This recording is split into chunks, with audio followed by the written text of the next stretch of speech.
I always knew those Wyoming forests weren't for everyone. The isolation, the unspoken weight of the wilderness.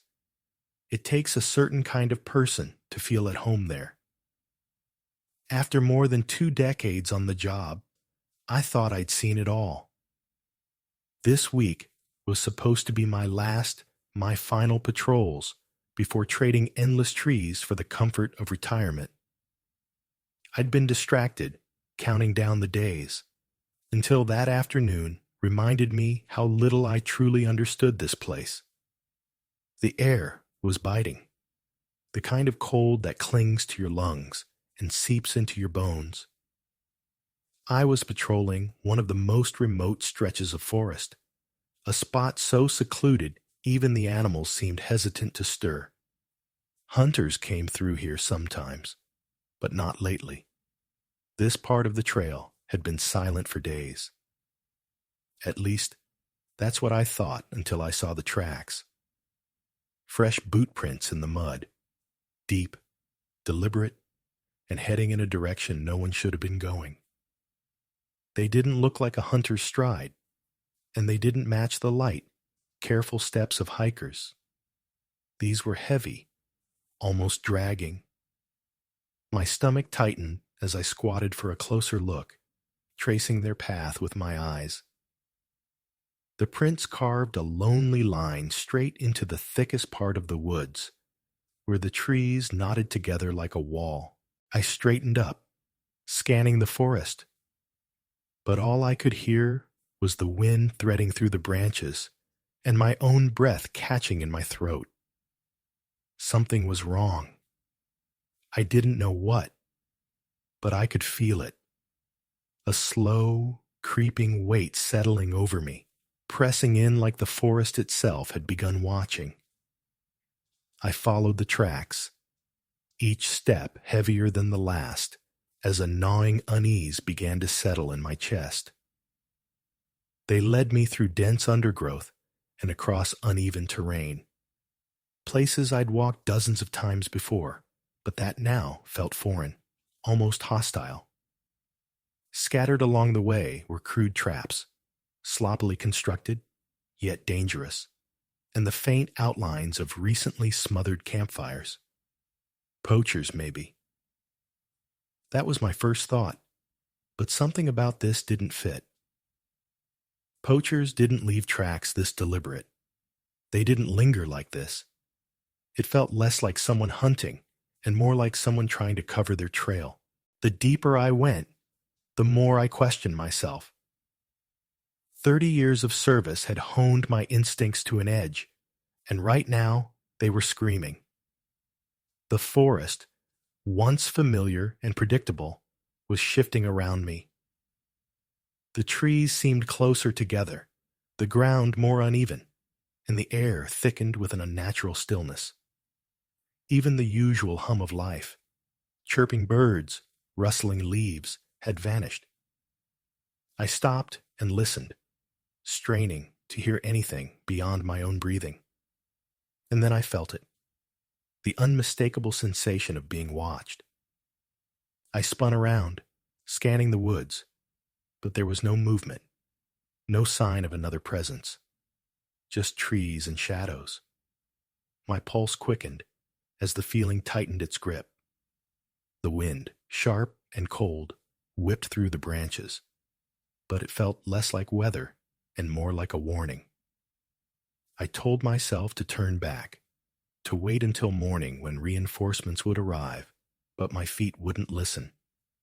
Something compelled me forward. Not curiosity, but a deeper, primal urge to confront whatever had invaded my forest. As night crept closer, the trail became harder to follow, the tracks fading into the underbrush. That's when I saw it. Just ahead, partially obscured by the trees, stood a figure cloaked in shadow. My breath caught. It wasn't moving, just standing there, as if it had been waiting for me. My hand instinctively went to the radio on my belt, but I stopped short. Something about the figure, the utter stillness, The absence of features where its face should have been froze me in place. It wasn't a poacher. It wasn't anything I could understand. I tried to force myself to speak, to demand an answer, but no words came. The figure shifted slightly, almost imperceptibly, and the movement was enough to send a wave of cold terror through me. I should have run. Every instinct screamed at me to turn and leave, but I stood rooted, unable to move, caught in the pull of something I couldn't name. The forest closed in around me as I continued, driven by a need I couldn't explain. The air grew heavier, suffocating, as though the woods themselves were trying to swallow me. The trees twisted into strange shapes, their limbs arching together like a cage. And then I heard it, a sound so faint I almost missed it. Not a branch breaking or an animal scurrying. It was a breath, deliberate and close, brushing past my ear. I spun around, my flashlight trembling in my hand, but the beam revealed nothing. Just shadows stretching longer and darker than they should. I stumbled forward, the ground beneath me feeling softer, almost like it was pulling me down. Every step felt harder, like walking against an invisible force. The figure was gone, but its presence lingered, pressing down on me from every direction. The sounds grew louder, branches snapping, whispers threading through the wind, the faintest echo of a sigh. It was no longer a question of whether I was alone. I wasn't. And whatever was out there with me, it wasn't going to let me leave. Then it happened. I can't explain it, not in a way that makes sense, but everything around me went dark. One moment, the dim light of late afternoon filtered through the trees, and the next, it was gone, swallowed whole by an inky blackness. It wasn't like nightfall or a passing cloud. This was something else, something unnatural. The forest, once my sanctuary, now felt unrecognizable, as though it had turned against me. I held up a hand, but I couldn't even see its outline. The air thickened, suffocating, as if the darkness itself had weight. The sensation of being watched became unbearable, no longer just a vague discomfort, but a suffocating certainty. Every step I took was met with a crushing sense of eyes, unseen and unblinking, tracking my every move. Then a cold breeze ghosted across my neck. It wasn't wind. It was deliberate, intimate, like someone leaning in to whisper without speaking. I froze. My legs locked in place, my breaths coming shallow and uneven. Something was here. I didn't need to see it to know. It wasn't human, and it wasn't animal. Whatever it was, it understood the forest in a way I never could, and it had me cornered. I realized, with chilling clarity, that I wasn't tracking it. It was tracking me. Time dissolved into an agonizing blur. Seconds dragged, stretched thin, and yet everything seemed to spiral faster around me. I stumbled forward blindly, hoping to find something, anything, familiar. But the forest was unyielding. The trees loomed like shadowed sentinels, their outlines barely discernible in the impenetrable dark. I reached out, my fingers brushing bark slick with cold, damp moss. It felt alive under my touch, pulsing with a rhythm that wasn't my own. Then the sound came. A deep, resonant creak. Not a tree groaning in the wind or the rustle of branches, but something heavier. Something deliberate. The noise dragged through the silence, low and grinding, as if something massive was being pulled across the forest floor. It seemed to come from everywhere and nowhere, surrounding me. My breath hitched, and my heart hammered against my ribs. I strained to locate the source, but the sound mocked me, shifting direction with each beat of my pulse. I wanted to run. I needed to, but my body betrayed me, rooted to the spot as if the forest itself held me in place. My ears strained, catching faint hints of movement, something brushing against leaves, something shifting in the shadows. I couldn't see it, but I knew it was there, circling, closing in. The ground beneath me felt different now, softer, almost yielding, as though the forest was pulling me deeper into its grasp. I clenched my fists, trying to steady myself, but the oppressive darkness pressed harder, blurring my thoughts. My instincts screamed to turn back, to flee, but it was too late. Whatever was out there wasn't just hunting me. It was hurting me, guiding me further into its domain. And worst of all, I didn't know why.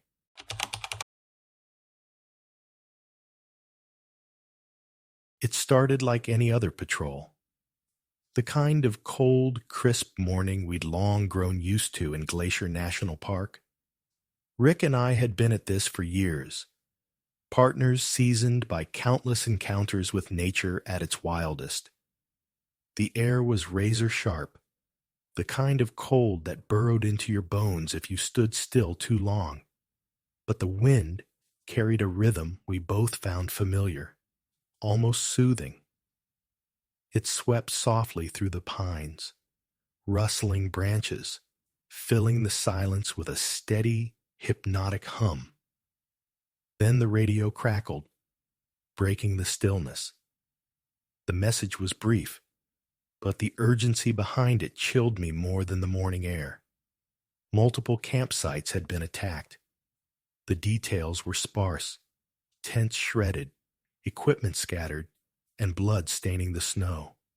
A lot of blood. Too much for a routine bear incident. Rick's brow furrowed as he adjusted the strap of his rifle. "Grizzly," he muttered, though his voice carried more doubt than certainty. I nodded, trying to focus on the protocol.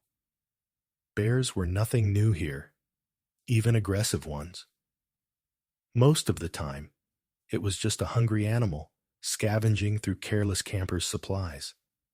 Scary for visitors, sure, but rarely life-threatening if handled properly. But something about this call sat wrong with me.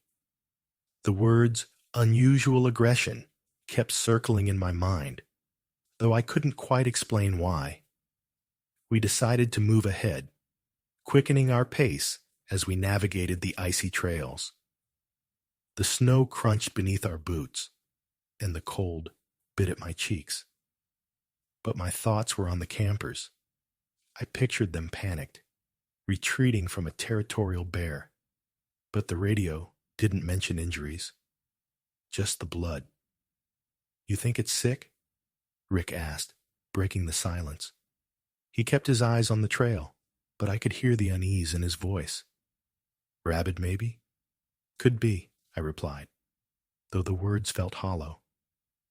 Rabid bears were rare, too rare. We reached the first campsite just before noon. The scene was worse than I'd imagined. The tents were torn apart, ribbons of fabric fluttering weakly in the wind. Gear was strewn everywhere, backpacks ripped open, supplies flung as though by a force far stronger than hunger. But it was the blood that froze me. It wasn't splattered so much as pooled. Deep, dark stains spread across the pristine snow, stark and visceral against the white. Rick muttered a curse under his breath, his hand tightening on the grip of his rifle. There were no signs of tracks leading away from the site, just chaos radiating outward, as if the bear had attacked in a blind rage. But where was it now? And where were the campers? "Something's not right," Rick said, his voice low, almost a growl. I could feel it too. The forest around us, usually teeming with life, had gone deathly quiet. The kind of silence that doesn't happen naturally, not here. Even the wind seemed to have stilled, as though the trees themselves were holding their breath. I tried to shake it off, to focus on the task at hand. "We'll sweep the area," I said, though the confidence I tried to muster felt thin. Rick gave me a sharp look. "You think we're dealing with a bear?" I didn't answer. I wasn't sure anymore. Whatever had caused this wasn't acting like any bear I'd ever seen. But I didn't want to say it out loud. Not yet. Not until we knew more. That's the thing about experience. It teaches you how to handle what you know. But it doesn't prepare you for the things that don't make sense. And in hindsight, that was our biggest mistake. Assuming this was something we'd seen before. Something we understood. We were wrong. Dead wrong. We followed the tracks, each step dragging us deeper into silence. The snow beneath our boots crunched softly, the only sound in a forest that seemed to be holding its breath. The trees pressed in, their shadows stretching unnaturally in the weak light. Rick led the way, rifle in hand, his expression set, but uneasy. "Just a lost bear," he muttered, almost to himself. But his voice lacked conviction, and I could see it in his eyes. He didn't believe his own words. Neither did I. The tracks were larger than they should have been, pressed deep into the snow, and the air carried the faint but unmistakable stench of blood, thick, metallic, and growing stronger with every step. We reached the clearing, and what lay before us twisted my stomach into knots. The trees surrounding the space were scarred with jagged claw marks, deep grooves that reached higher than any bear could climb. Some of the bark looked shredded, as though something had attacked it in a frenzy. But the worst part wasn't the claw marks. It was the blood. Pools of it, dark against the pristine snow, spreading out in erratic trails that led deeper into the woods. The patterns didn't make sense. Some of the bloodstains were thick, smeared as if something, or someone, had been dragged. The realization hit me like a punch to the gut. This wasn't all from an animal. The blood was human. Rick stopped short, his knuckles whitening on his rifle. Neither of us spoke. The forest around us seemed frozen in time, the silence almost deafening. The air felt heavy, oppressive, as though the clearing itself was watching us. I tried to steady my breath, but my heart hammered in my chest, each beat louder than the last, and then we saw it. 50 yards ahead, a man's body hung upside down from a tree, suspended by strips of torn tent fabric. His face, what was left of it, was mutilated beyond recognition, his features carved away with a brutal, almost surgical precision. My stomach churned, and my knees threatened to buckle. The world seemed to tilt, and for a moment, I couldn't move, couldn't think. Rick stood motionless beside me, his face pale and drawn, unable to tear his eyes from the grotesque display. The forest pressed in around us, its silence now suffocating. I tried to force words out, to suggest a retreat, but my throat was dry, and the thought of turning my back on this scene filled me with dread. We weren't alone. I could feel it. Something was here, hidden among the trees, watching. A low, guttural roar shattered the stillness. It wasn't loud, but it vibrated through the clearing, a sound that crawled under my skin and rooted itself in my chest. It wasn't the roar of any bear I'd ever heard. It was colder, deeper, as though the sound itself carried hatred. Rick's head snapped toward the sound, and I saw his jaw tighten.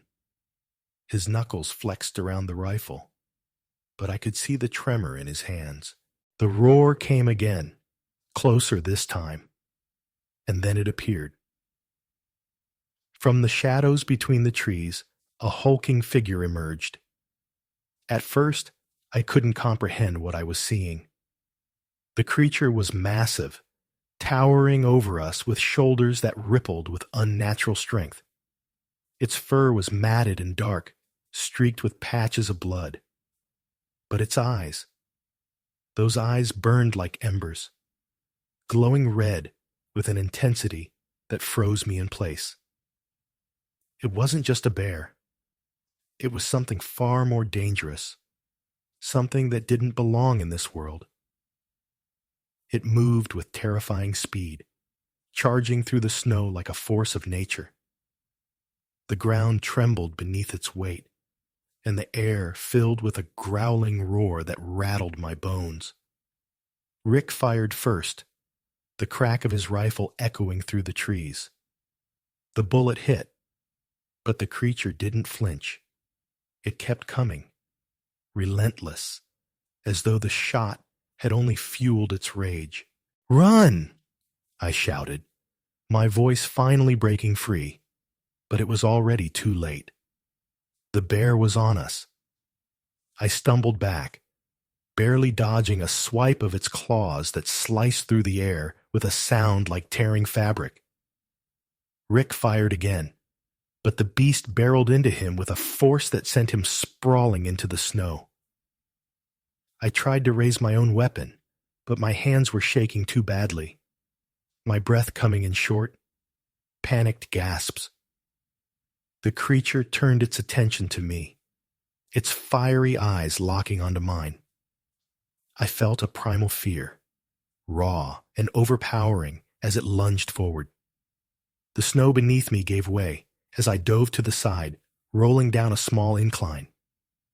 My body screamed in protest, but adrenaline kept me moving. Above, I heard Rick shout, a desperate, guttural sound, and then a sickening crunch that made my blood run cold. I scrambled to my feet, heart pounding, and realized there was no plan, no hope. This wasn't just a bear. This was something far worse, and we were its prey. The impact was savage. I rolled to the side, narrowly escaping the full force of the attack, but not before its claws ripped through my jacket and raked deep into my arm. A searing pain shot up to my shoulder, and the warmth of blood trickled down my sleeve, soaking the fabric. My breath came in gasps, shallow and frantic, but the pain was secondary to the terror clamping down on me. This wasn't just fear. It was the kind of primal, gut-wrenching dread that paralyzes you, that makes you question if you'll survive the next second. Ahead, Rick was down, struggling to pull himself up as the bear barreled toward him with an unrelenting fury. Its roars ripped through the air, drowning out my screams. "Rick, get up!" I shouted, but the words felt like whispers against the deafening chaos. He didn't respond, his body sluggish, his face pale and glazed with exhaustion. The bear's heavy breaths mingled with the sound of snapping branches and crunching snow as it bore down on him. I tried to run to him, but the bear was too fast, its movements impossibly fluid for something so massive. It swiped at him, and I froze as he rolled out of the way just in time, dragging himself toward the nearest tree for cover. My instincts screamed at me to act, to fire my weapon, to do anything, but my body wouldn't cooperate. The forest had transformed into a suffocating labyrinth, every shadow and tree an extension of the predator stalking us. There was no safety here, no escape. We weren't hunting the bear. It was hunting us. Then it stopped. The bear rose to its hind legs, towering over the clearing like a monolith against the dim sky. Its eyes glowed faintly, not with light, but with an intensity that pierced straight through me, as if it could see every fear, every weakness I had. The stench of blood and death hung thick in the air, making me gag. It wasn't just a bear. It couldn't be. This thing, it was something else entirely, something that didn't belong in this world. Rick was still crawling, his movements slow and feeble. He reached a tree and slumped against it, his breath ragged. My own pulse hammered in my ears, drowning out the unnatural quiet that had fallen over the forest. The bear stood there, unmoving, watching us. It wasn't an animal anymore. It was a predator with a purpose. I could feel its focus, its strange, calculating intent. The fear twisted into something deeper, a helplessness that settled in my chest like lead. It wasn't killing us out of hunger. It was studying us, testing us, and then, inexplicably, it stepped back. The sudden motion jolted me. It wasn't retreating. It was pausing, as though deciding what to do next. My thoughts raced, but my body was frozen, locked in place by the weight of its presence. The air around us shifted, colder and heavier, and the trees began to groan softly. Their creaking wasn't natural. It was rhythmic, almost alive, as though the forest itself was warning us, or perhaps mourning us. The bear turned slowly, its enormous frame moving with a deliberate heaviness, and began to lumber back into the shadows. Its departure wasn't a relief. It carried the same menace as its approach, each step radiating power and purpose. I didn't dare move. My arm throbbed, hot and wet with blood, but I barely registered the pain. All I could do was watch as it disappeared into the dense forest, leaving behind a silence that was somehow worse than its roars. Rick was slumped against the tree, his face pale, his eyes wide with shock. "It's gone," I said, though my voice sounded distant and hollow. He didn't respond. I staggered toward him, grabbing his arm to pull him up. He was trembling, his body nearly limp. "We need to move," I said, forcing the words out despite the lump in my throat. The forest around us was still, too still. The wind had died, and the usual hum of life was gone. No birds, no rustling leaves, just a void of sound that pressed against my ears. The ground beneath my boots felt unsteady, as if the earth itself had shifted beneath us. When the bear finally vanished, its presence lingered. The air seemed heavier, thick with something I couldn't name. I glanced back at Rick, who stared into the woods with an expression I'd never seen before. It was more than fear. It was the look of someone who'd seen something they couldn't explain, something they could never unsee. We didn't speak as we stumbled back toward the trail. Words wouldn't have made sense of what we'd just experienced. All I knew was that this place, this forest, had changed. The danger had passed, but something still hung in the air, a presence that would stay with us long after we were gone.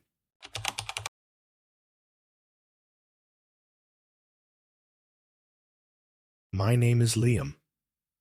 When these events unfolded, I was 24, working as a park ranger at Aoraki Mount Cook National Park in New Zealand. It's the kind of place that doesn't just take your breath away, it swallows you whole. Snow-draped peaks rise like silent sentinels, while the dense forest hums with an ancient quiet. But that isolation, which once felt like peace, revealed its darker side on a morning I can never forget.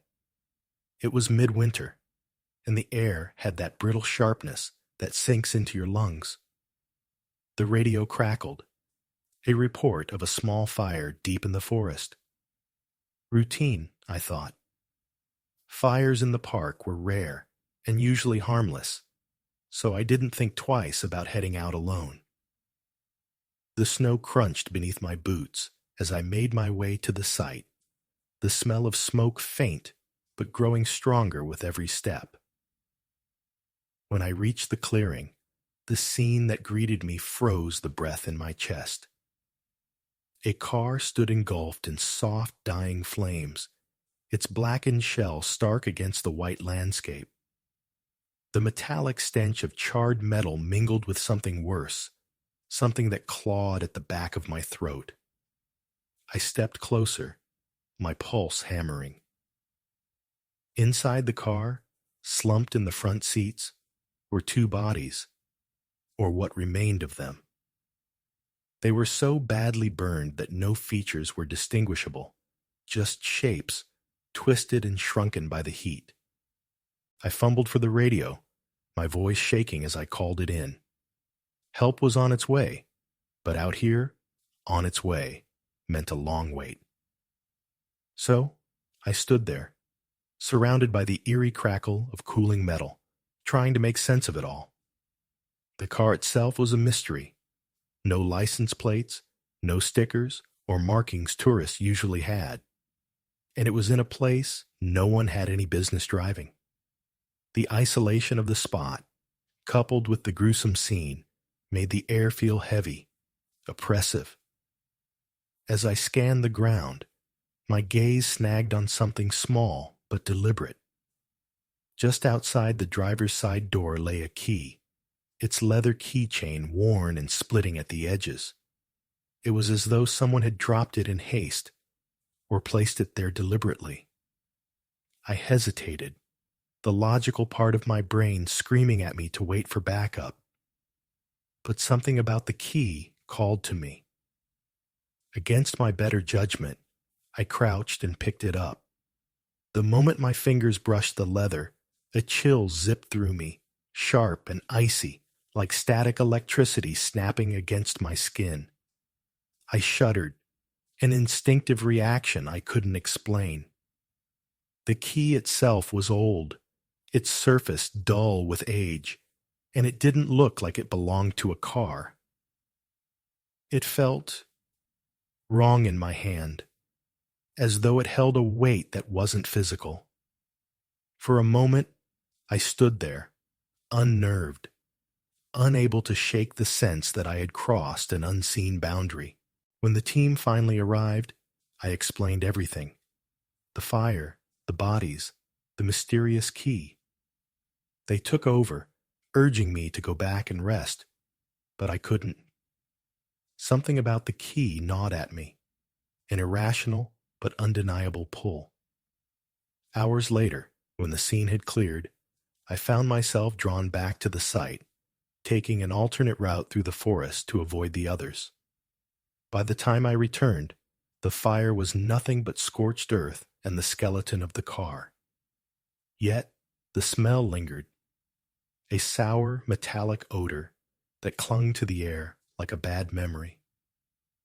I examined the ground, my flashlight catching faint impressions of tire tracks leading away from the site. They didn't follow any trail I knew. They plunged straight into the densest part of the forest. Deliberate. Planned. My gut twisted. This wasn't an accident. As I circled the wreckage, another detail caught my eye. A fractured identification plate, partially buried in the dirt. The name on it wasn't unfamiliar. It belonged to a small, sleepy town miles from the park. How it connected to this place, to the bodies, I didn't know. But I had the sinking feeling that whatever this was, it wasn't over. That night, unease clung to me like a second skin. Back at the ranger station, the familiar comfort of its wooden walls and the steady hum of the heater offered no solace. Something was wrong. Profoundly, deeply wrong. But I couldn't name it. After handing the key and the plate over to the police, I tried to sleep, but my mind churned with unanswered questions. When I finally drifted off, my rest was shattered by a nightmare that felt disturbingly real. In the dream, I was back in the forest, my breath clouding the icy air. I heard footsteps behind me, steady and deliberate, crunching the snow. Turning around, I saw no one, but the feeling of being watched was suffocating. Then came the breathing, rasping and heavy, so close I could almost feel it on my neck. I woke with a start, my heart slamming against my ribs, drenched in cold sweat. For a moment, I thought I was still dreaming.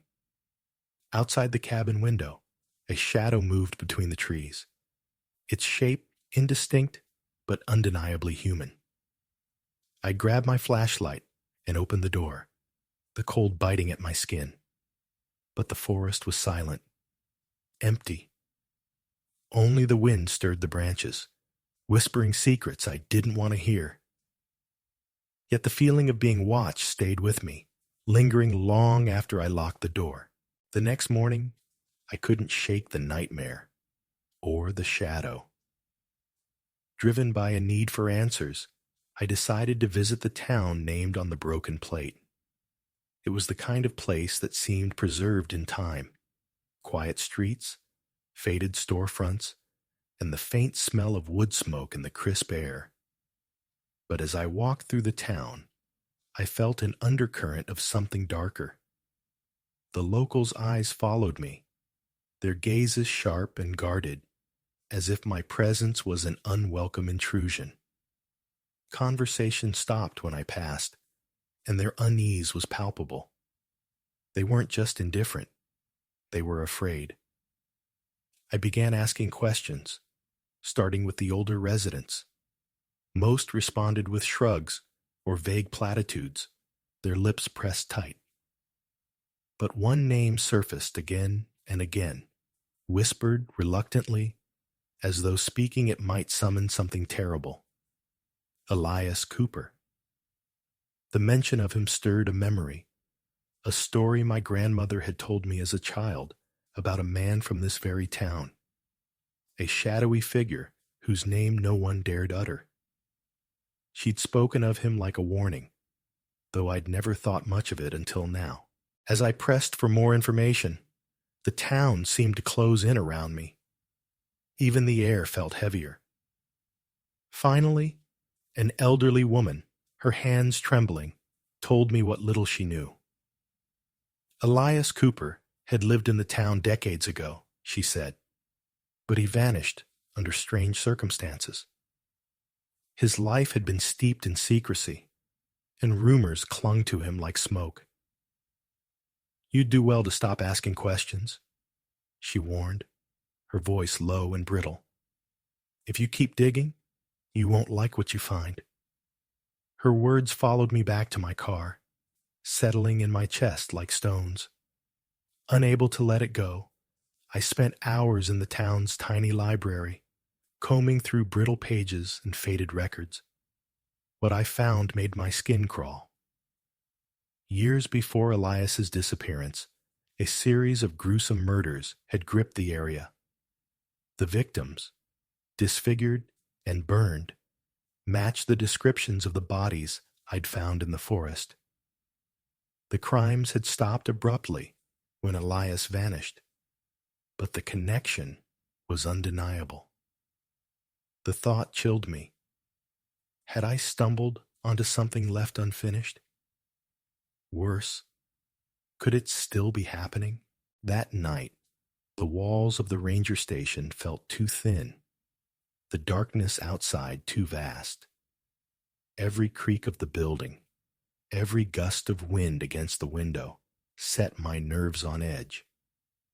Sleep was impossible. I couldn't stop imagining Elias Cooper's face, though I didn't even know what he looked like. What unsettled me most wasn't the idea of him as a killer. It was the thought that he might still be alive. Watching, waiting. The next morning, I returned to the site of the burned car. I needed to see it again, to make sense of what I'd found. The clearing was deserted, the air brittle and cold.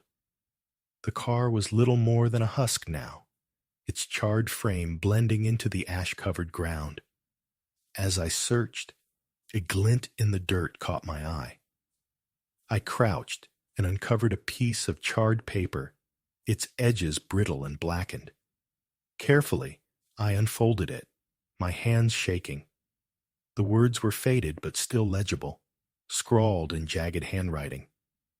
My stomach twisted as I read, "Don't search for him. He knows where you are." The paper slipped from my fingers, carried away by the wind. For a moment, I stood frozen, the words repeating in my mind like a broken record. Whoever had written this knew I was here, and they wanted me to stop. But I couldn't. Something was drawing me deeper into the darkness, and now there was no turning back.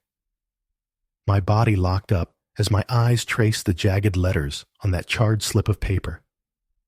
"Don't search for him. He knows where you are." The words felt like they had weight, pressing down on my chest, squeezing the air from my lungs. This wasn't a coincidence. Someone knew about my investigation, knew me. The realization hit like ice water down my spine. I wasn't just chasing a killer. I was being hunted. The letter wasn't just a warning. It was a message, deliberate and personal. Every instinct screamed at me to stop, to walk away before it was too late. But how could I? The truth had me in its grip, and it wasn't letting go. The answer, I decided, lay in Elias Cooper's old home, the place where his name became legend in whispers and warnings. The town seemed to hold its breath as I made my way there, the streets unnervingly empty, every shadow stretching too far. His house stood at the edge of town, a skeletal structure sagging under years of neglect. The door hung open, creaking slightly in the breeze, as though it had been waiting for me.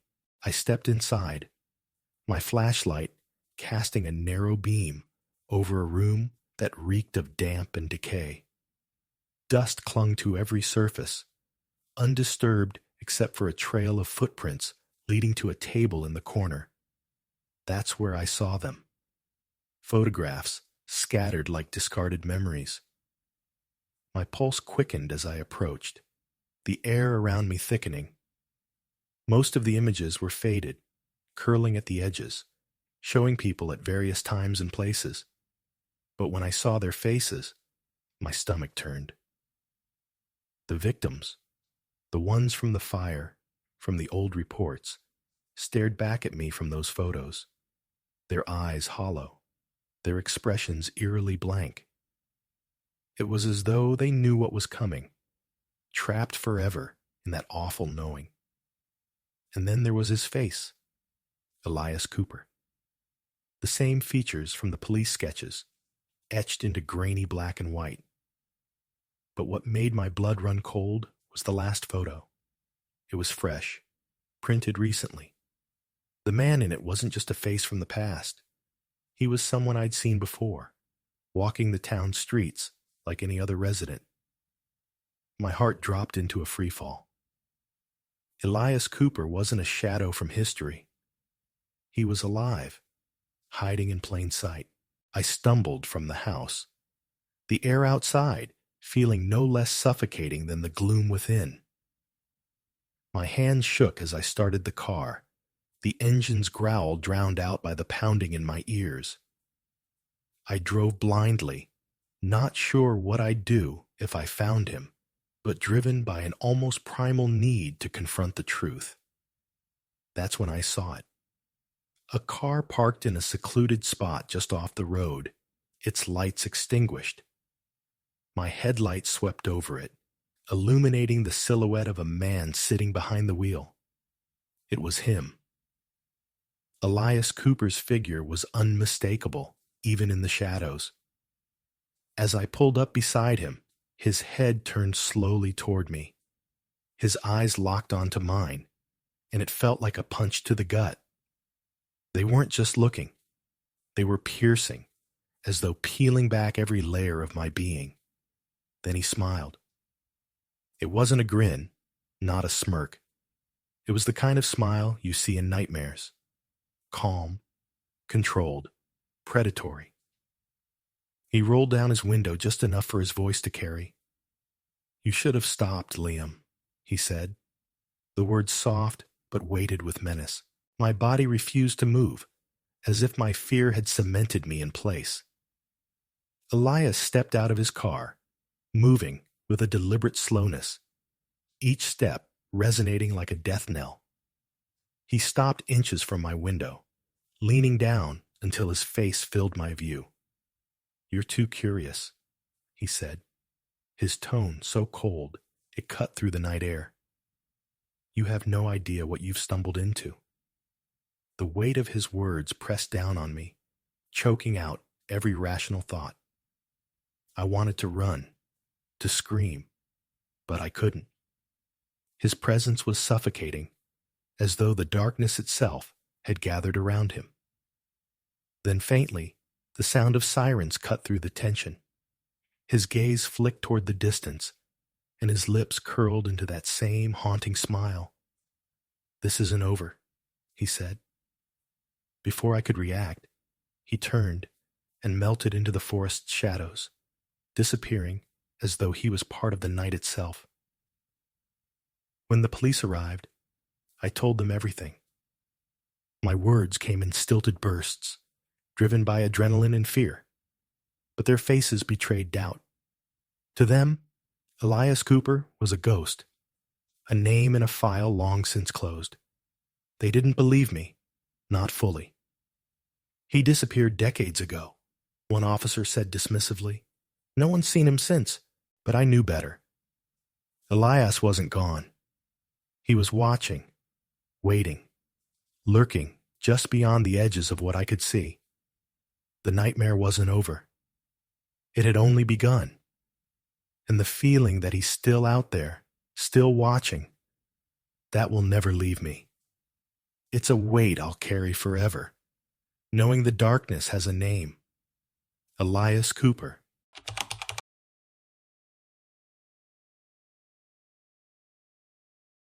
A few years ago, I was working as a U.S. Forest Service employee, tasked with inspecting an isolated section of forest in Texas. It was the kind of solitude I was used to, the kind that made the hours pass in a steady rhythm of quiet observation. But that day was different. From the moment I set out, something felt off. The sky hung low, a heavy gray blanket smothering the light, and the air carried a damp, metallic weight that clung to my skin. Even the forest seemed subdued, as if holding its breath.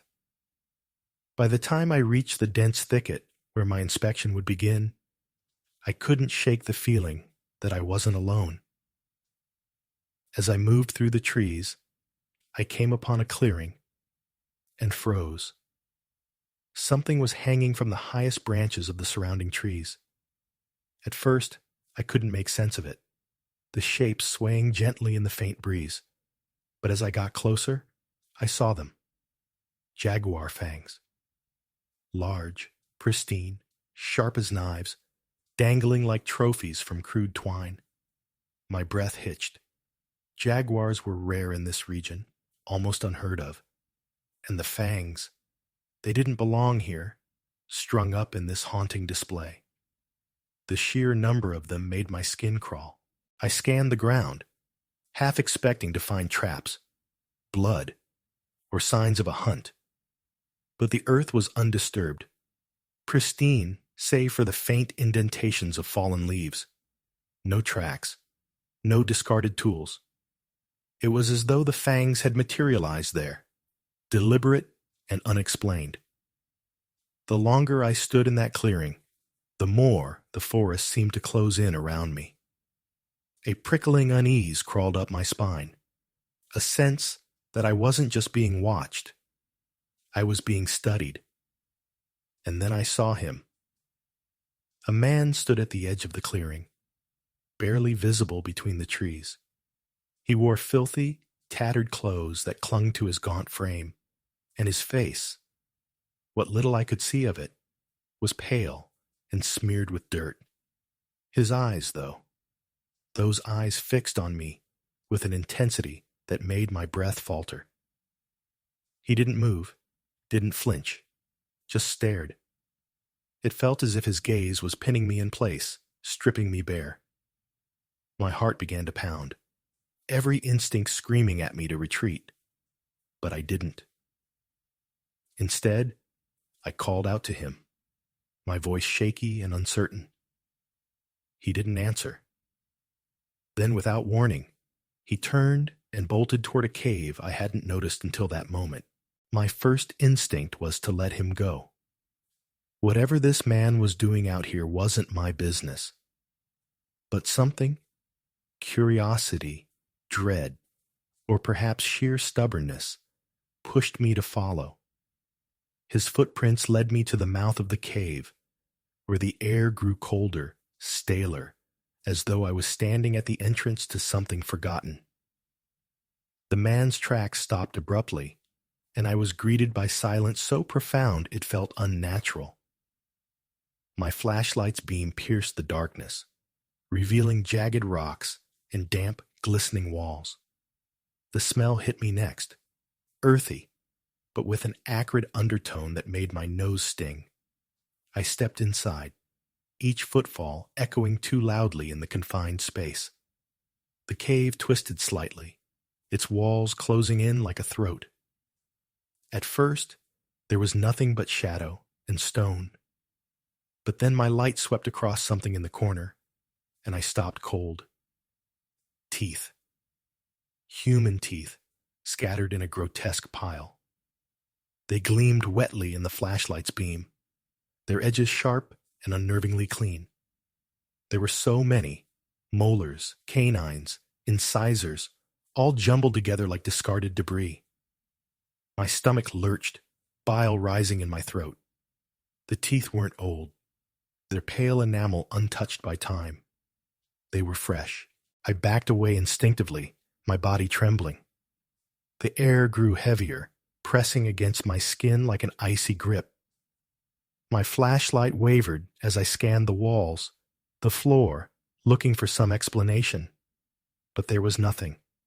No blood, no bones. Just teeth. An obscene monument to something I couldn't comprehend. The man. He had to be connected to this. I couldn't shake the image of his hollow stare. The way he'd stood there in the clearing like he belonged to the forest itself. He wasn't just a poacher or a drifter. There was something more. Something wrong. It felt as though he had drawn me here deliberately, leading me to this grotesque discovery. My breath hitched as the walls of the cave seemed to press closer, the shadows thickening. I turned and fled, the sound of my own footsteps chasing me out into the open air. Even now, I can't shake the memory of that day. The pile of teeth haunts my dreams, and the man's eyes, those lifeless, unrelenting eyes, linger at the edges of my mind. I never reported what I found. Who would believe me? But sometimes, when I'm alone in the woods, I feel it again. That sensation of being watched, of something lurking just beyond the trees. And I can't help but wonder if he's still out there, waiting for the next unsuspecting intruder to stumble into his domain. The instinct to flee clawed at me, primal and insistent, but something darker, a morbid curiosity, kept my feet rooted to the ground. Every rational part of me screamed to run, but I couldn't. My legs felt leaden, as if the forest itself had wrapped invisible tendrils around me, forcing me to stay. My mind spiraled, trying to make sense of it all. Poachers? Rituals? What kind of person or thing would do this? The air in the cave felt heavier, pressing down on my chest, each breath louder than it should have been. The silence was oppressive, swallowing even the faintest sound, until all I could hear was the rasp of my own ragged breaths. I was an intruder in a place I didn't belong. Then I heard it. A sound, faint and nearly imperceptible, slithered through the cave. It wasn't the wind. It wasn't the creak of shifting stone. It was a whisper, low and guttural, as though words were forming in a place they shouldn't. My entire body stiffened, the hairs on my arms and neck rising. It was coming from deep within the cave, from somewhere unseen. The whisper grew louder, curling along the walls like smoke, carrying with it the unmistakable sense of approach. Something, or someone, was coming. Panic surged through me. My feet finally obeyed, and I crouched behind a jagged rock near the entrance, trying to disappear into the shadows. The cold of the stone seeped into my palms, grounding me as I pressed myself against it, desperate to remain unseen. My pulse thundered in my ears, deafening in the oppressive quiet. Every muscle in my body screamed to run, but I stayed, trapped by the weight of my own fear. Then, in the dim light filtering from the entrance, a figure emerged. It was the man. His movements were slow, deliberate, and unnatural, like a puppet dragged forward by invisible strings. This wasn't the same person who had fled earlier, scrambling in panic. This version of him was different, rigid, his eyes vacant and glassy, staring through the darkness as if he could see far beyond what was there. He moved closer, and every step felt calculated, as if he already knew exactly where I was. My breath hitched, and I forced myself to stay utterly still. The silence was unbearable, broken only by the faint shuffle of his feet and the erratic pounding of my heart. He stopped. His body went still, his head cocked slightly, and for a moment I thought he'd seen me. I held my breath, willing myself to become invisible. He stood there for what felt like hours, unmoving, a grotesque statue of flesh. Then, in one impossibly sharp motion, his head turned, his lifeless eyes locking onto me. I hadn't made a sound. I was sure of it. But his gaze cut through the shadows and landed on me as though drawn by the rhythm of my heartbeat. My chest tightened, and a chill ran through my veins. Slowly, he raised a hand, pointing toward the back of the cave with a single, deliberate motion. He said nothing, but the gesture spoke volumes. It wasn't a request. It was an invitation, or perhaps a command. Then, just as silently, he turned and disappeared into the shadows. He was gone, as though the darkness had swallowed him whole. My body was frozen, my mind spinning in frantic circles. What had just happened? The feeling that I was intruding on something far beyond my comprehension sank deep into my bones. The spell finally broke, and I stumbled out of the cave, my legs trembling beneath me. The forest outside, once a familiar and peaceful haven, now felt alien and hostile. The walk back was agony. Every sound, the snap of a twig, the rustle of leaves, felt amplified, as though the entire forest had turned its attention on me. The air pressed against me, thick and suffocating, and I couldn't shake the feeling that I was being followed. I spun around more than once, my flashlight cutting through the trees, but there was no one. Nothing. Only the lingering sense of eyes in the shadows, watching, waiting. When I reached the clearing where I had first seen the jaguar fangs, I stopped in my tracks. The trees were bare. The fangs, which had dangled so prominently, were gone without a trace. My pulse quickened as I scanned the branches, searching for some sign of what had happened, but the clearing offered no answers.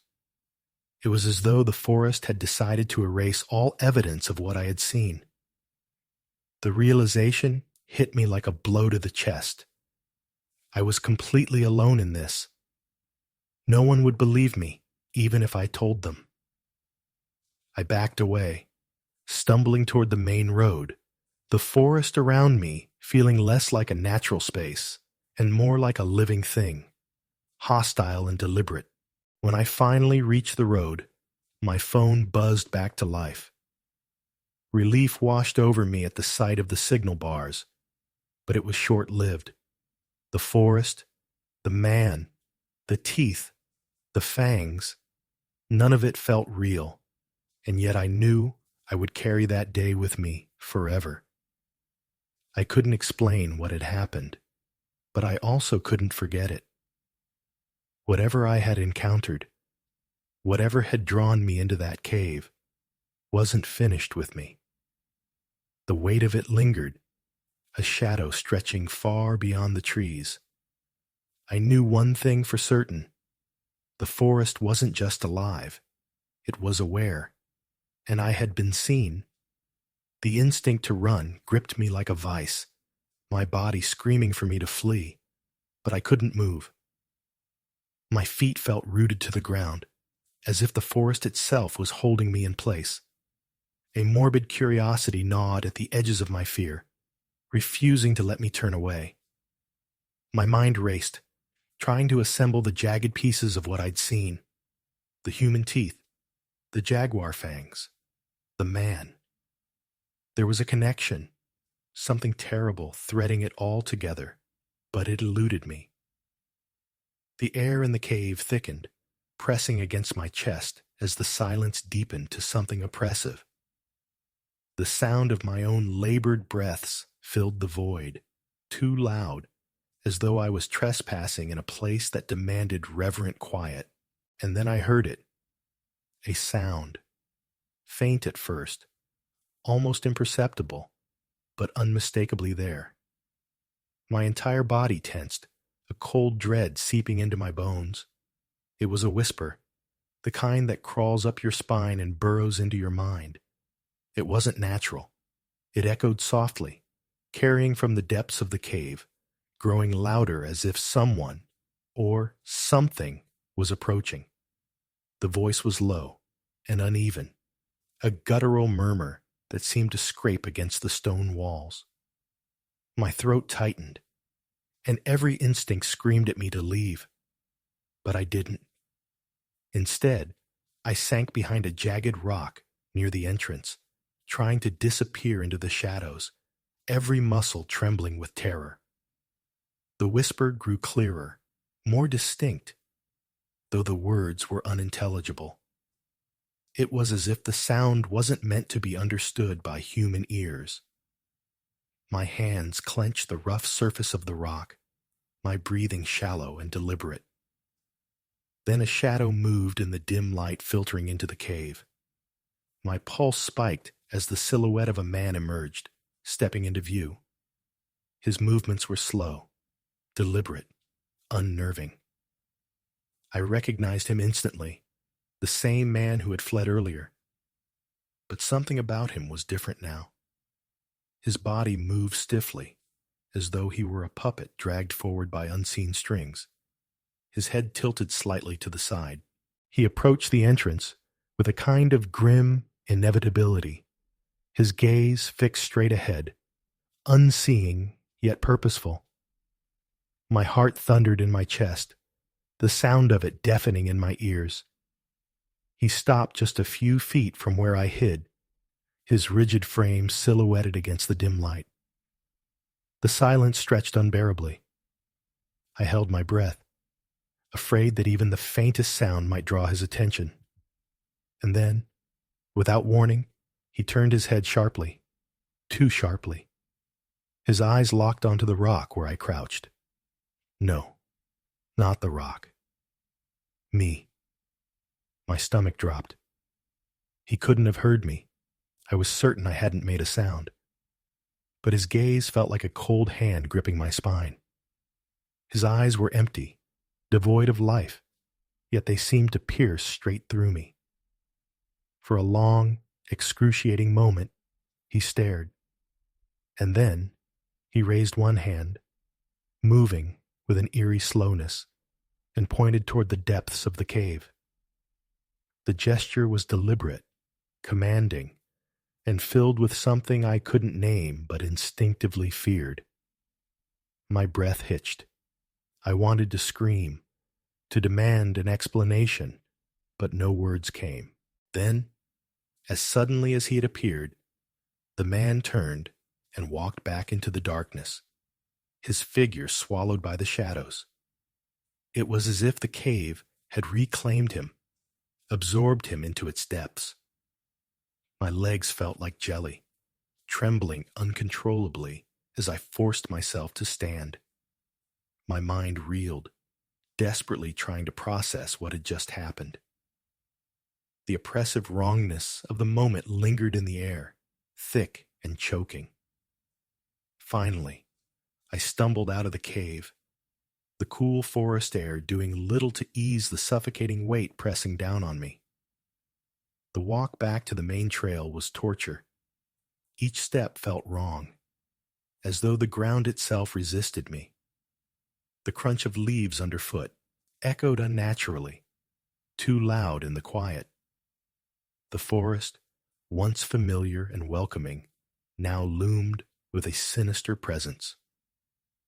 Shadows seemed to shift at the edges of my vision, and the hairs on my neck prickled with the certainty that I wasn't alone. I glanced back repeatedly, my flashlight slicing through the darkness, but there was nothing, no one. Still, the sensation of being followed was relentless, a crawling awareness I couldn't shake. As I neared the clearing where I'd first seen the jaguar fangs, I froze. The branches were bare. The fangs, which had hung so prominently, were gone as if they'd never been there. My chest tightened with panic. How? I scanned the area frantically, searching for some sign of them, but the forest offered no answers. By the time I reached the main road, my hands were shaking so badly I nearly dropped my flashlight. My phone, which had been useless throughout the inspection, finally buzzed back to life. Relief washed over me in waves, but it was tainted by an undercurrent of dread. I could call someone to pick me up, to take me away from this place, but the truth was clear. No one would believe what had happened. How could I explain what I'd seen, what I'd felt? The forest, the man, the teeth. It would all sound like the ravings of someone who'd spent too much time alone in the woods. But I knew better.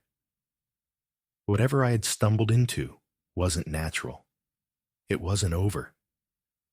And as I made that call, my eyes darting nervously to the tree line, I realized something chilling. The forest didn't feel empty anymore. I could still feel it, watching, waiting.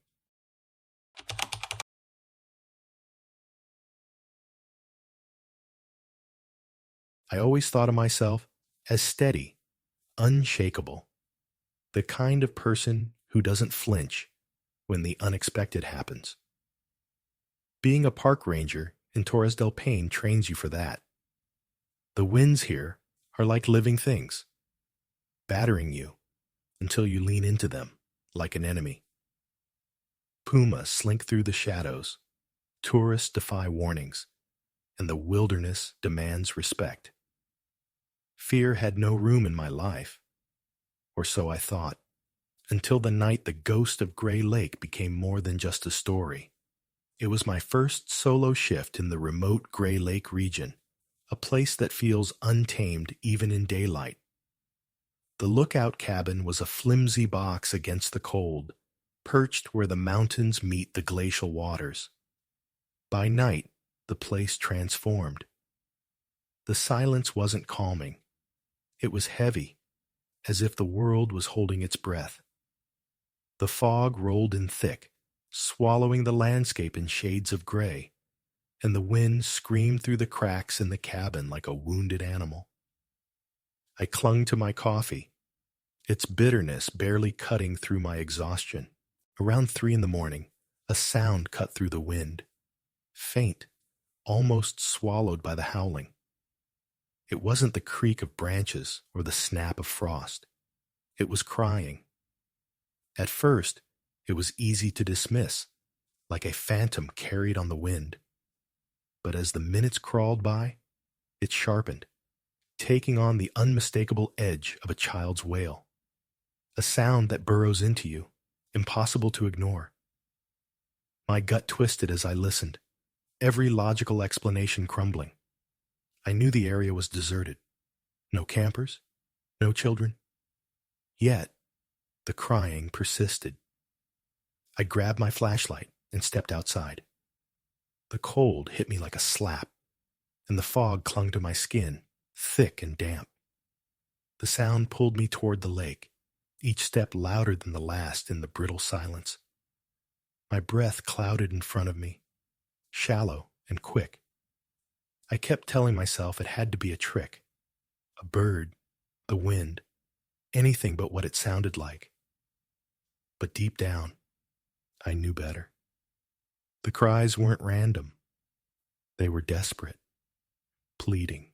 The lake emerged from the fog, its surface unnaturally still. And then I saw it. At first, it was nothing more than a shadow in the mist, a dark smudge where water and air blended. But as I strained to focus, it shifted, small, human-like, and utterly wrong. A child? It couldn't be. My throat tightened. I called out, "Hey, are you okay?" The words felt small, swallowed by the vast emptiness. No response came, just the faint sound of splashing and that relentless crying. I wanted to move closer, but my feet felt rooted to the ground. The figure drifted, or maybe it stood still, and the mist played tricks on me. Either way, the sheer wrongness of it made my skin crawl. How could anyone be out there, in freezing water, in the dead of night? My mind screamed at me to run back to the cabin, but I couldn't tear my eyes away. Then, just as suddenly as it began, the crying stopped. The silence that followed was worse than the sound. It was oppressive, as if the world itself had stopped breathing. I stood there, flashlight trembling in my grip, scanning the water. There was nothing, no movement, no figure, just the vast, black void of the lake stretching into the fog. My legs finally moved, but the trip back to the cabin felt like wading through quicksand. Every step carried the weight of unseen eyes boring into my back. When I reached the cabin, I bolted the door and sat by the window. The radio clutched in my lap like a lifeline. The hours crawled until the first pale light of dawn. I told myself it had to have been a hallucination, a trick of exhaustion and wind. But when I returned to the lake that morning, something shattered that fragile hope. In the mud along the shore were footprints, small, unmistakably childlike. They led straight into the water, and there was nothing, no drag marks, no prints leading back out. Just the still, impenetrable surface of Gray Lake, daring me to explain what I'd seen. Seeing the footprints made my stomach lurch, the kind of nausea that comes when your body knows something is deeply wrong. They were small, unmistakably childlike, pressed into the wet earth at the water's edge. But what sent a shiver crawling up my spine was their impossibility. Who would walk to the lake in the dead of night? And why did they stop so abruptly at the waterline? I scanned the area, hoping for some mundane explanation, animal tracks, a trick of the light. But the mud was untouched, except for those prints. Then it hit me. Those footprints hadn't been there last night. I would have seen them when I approached the lake. They'd appeared after I returned to the cabin. The realization made my chest tighten, and that unnerving sense of being watched crept over me again, heavier this time, like unseen eyes were boring into the back of my neck. Desperate to shake the feeling, I decided to walk along the shore. Maybe I'd find something that made sense, or at least convince myself I wasn't losing it. That's when I saw it. Something floating just off the water's edge, partially obscured by the morning mist. At first, it looked like debris, maybe a branch. But as I got closer, a shape emerged, unsettlingly familiar. My first instinct was to back away, but something compelled me forward. Cautiously, I grabbed a stick and pulled it to the shore. When it came into view, my breath hitched. It was a piece of fabric, waterlogged and torn, the faded colors suggesting it might have been clothing. Child's clothing. I stared at it, frozen, until I noticed the detail that made my fingers release the stick involuntarily. The fabric wasn't just soaked, it was frozen stiff, as if it had been submerged in icy water for hours. The sun had been up for a while, and the day was warming, but the fabric was unnaturally cold, like it had held onto the lake's chill. My stomach turned, and I stumbled back, letting it fall into the shallows. I didn't want to think about what it meant, but the implications loomed, dark and unshakable. Back at the cabin, I paced like a trapped animal, my mind racing. I thought about calling the other rangers, but the words sounded absurd even in my head. Footprints, frozen fabric, it didn't make sense. Who would believe me? I wasn't sure I believed myself. The hours dragged, and as the sun dipped lower, dread clawed at my insides. By evening, I couldn't bear the isolation any longer. I left for the nearest checkpoint, needing to share what I'd seen, even if it sounded insane. When I arrived, the other rangers noticed immediately that something was wrong. My voice shook as I recounted everything. The footprints, the fabric, the crying. For a moment, I thought they'd laugh. Instead, silence fell over the group, heavy and unnerving. Finally, the oldest ranger, a man who rarely spoke, fixed me with a stern look and asked, "Did you touch anything?" I hesitated before admitting I'd pulled the fabric from the water. His expression darkened, and he muttered something under his breath before leaving the room abruptly. The others exchanged uneasy glances before one of them said, almost in a whisper, "You shouldn't have done that. You've disturbed it. Now it'll follow you." My blood ran cold. I wanted to argue, to laugh it off, but their faces were grave. They weren't joking. The rest of the night passed in a haze of fear and confusion. I stayed at the post until dawn, too scared to return to the cabin alone. When I finally mustered the courage, the first thing I did was check the lakeshore.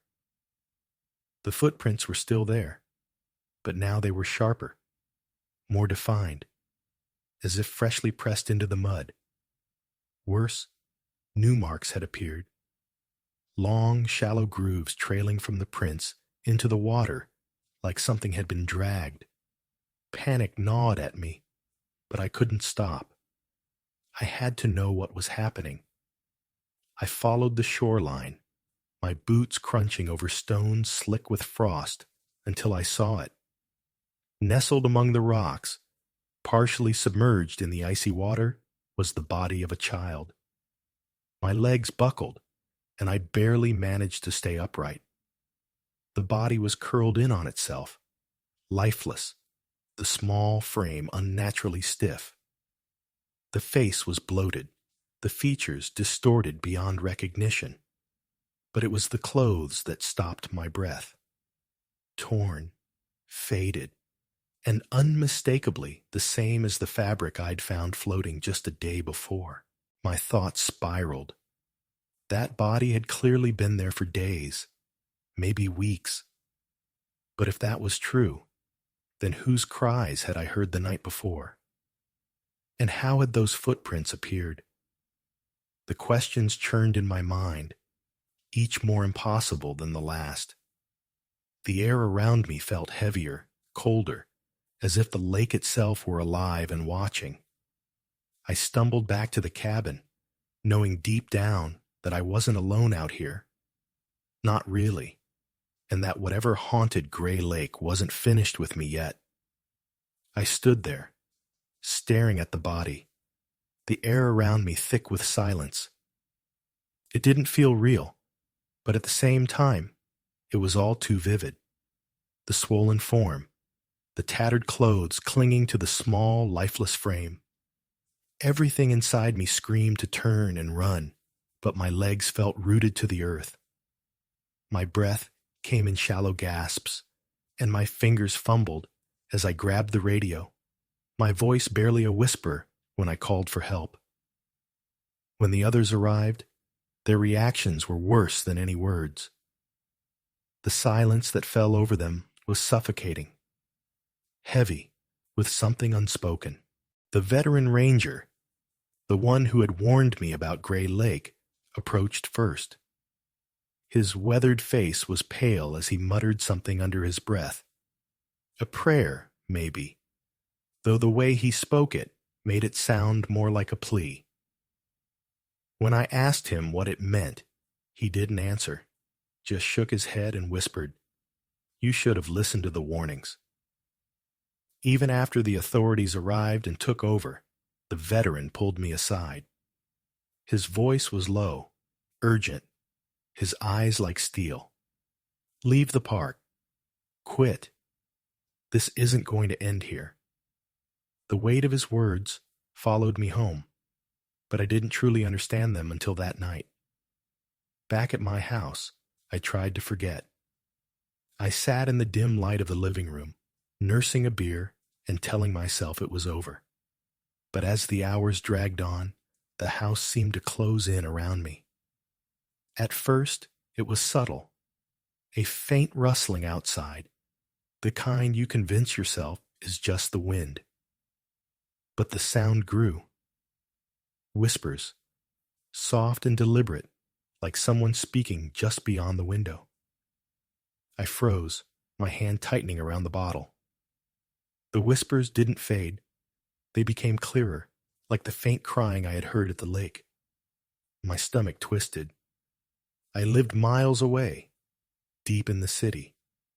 It didn't make sense. A knock broke the stillness, sharp and deliberate. I leapt to my feet, heart pounding, and rushed to the door, hoping it was a neighbor or a colleague. But when I opened it, there was no one there. The street was empty, eerily quiet. My breath came in ragged bursts as I closed the door and locked it, securing every window in the house. I told myself I was imagining things, but then the knocking started again, this time at the living room window. My heart felt like it might stop as I turned, and what I saw made my legs buckle. A single, wet footprint, small and unmistakably human, was pressed against the dusty glass. Water streaked down the pane, glistening in the dim light. The footprint's details, tiny toes, a delicate arch, were too clear, too precise to dismiss. And worst of all, it was identical to the marks I had seen in the mud at the lake.